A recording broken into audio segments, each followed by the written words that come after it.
Бұрынғы заманда қонақ үйлер болмаған кезде жолаушылар түнеп, тынығу үшін жол бойында керуен сарайлар болыпты.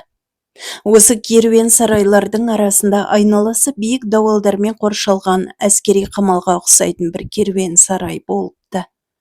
Керуен сарайдың болаттан жасалған есігінен ешқандай ұры кіре алмапты. Осы керуен сарайға жолы түскен саудагерлердің ұйқылары тыныш болыпты. Себебі олар ешқандай қарақшы мен ұрының ол жерге келе алмайтынына сенімді болатын. Осылайша керуен сарайдың ісі оңға басып жүріп жатты. Бірақ бір күні 3 ұры бас қосып, қайтсе де бір түні керуен сарайға кіріп, оның қауіпсіз мекен деген аңызын жоюға бел буыпты. Олар мыңдаған жоспар құрып, ақыр соңында керуен сарайдың артынан бір жер асты жол қазып, биік әрі берік дуалдардың астынан өтпек болады. 3 ұры көп күн жер қазып, керуен сарайдың сыртынан оның дәл ортасында орналасқан құдыққа дейін жол ашып алады. Одан кейін бір түні сол жер асты жолы арқылы ақырын керуен сарайға кіреді.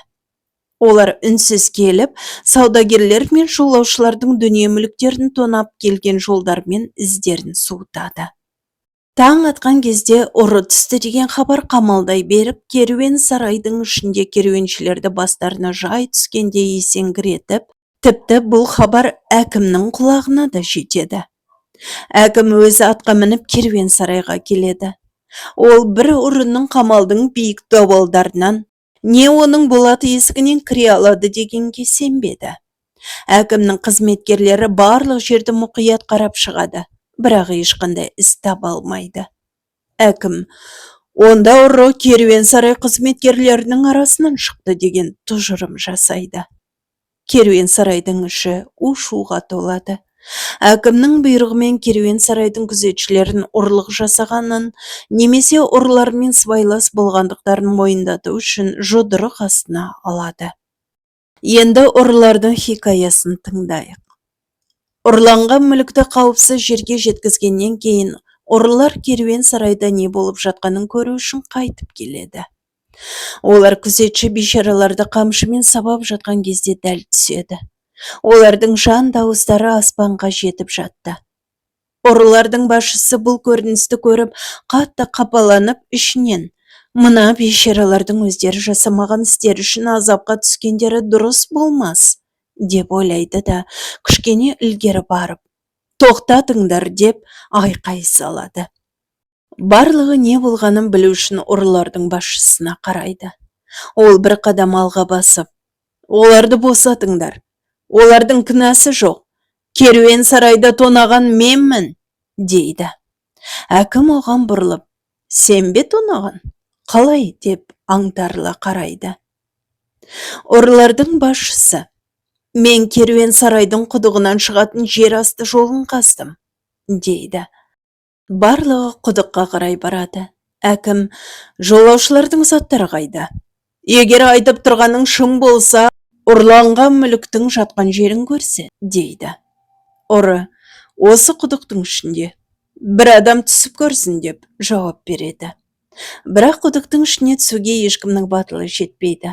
Ақыр соңында ұрылардың басшысы өз ұсынысымен беліне арқан байлатып құдыққа түседі.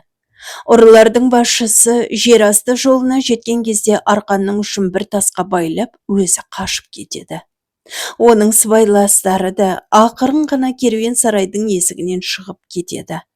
Жолаушылар біраз уақыт күтеді, бірақ құдыққа түскен ұрыдан еш хабар жоқ еді.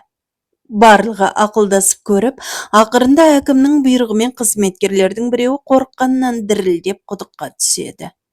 Түскен кезде жер асты жолын көреді. Осы жолмен жүріп дуалдың ар жағынан бірақ шығады. Қызметкер айқайлап, керуен сарайдың есігінен кірген кезде жолаушылар мен әкім әлі құдықтың басында тұрған еді. Барлығы ұрының рас айтқанын және құдықтан сыртқа шығатын жолдың бар екендігіне көздері жетті. Бейшара күзетшілер шынжырдан босайды. Әкім көбірлеп ары бері жүрген еді.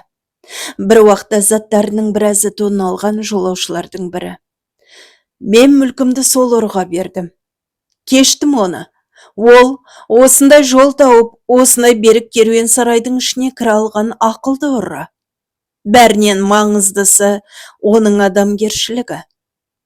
Ол кінәсіз күзетшілерді нақақ азаптан құтқару үшін өзінің басын қатерге тікті.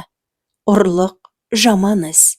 Бірақ жаман іс жасап жүрген болса да, осындай адамгершілігі болғаны жақсы, деп айқай салады. Осы күннен кейін жаман қылық жасағам, бірақ адамгершілігі бар адамға ұры болсаң да адам бол деп айтылатын болып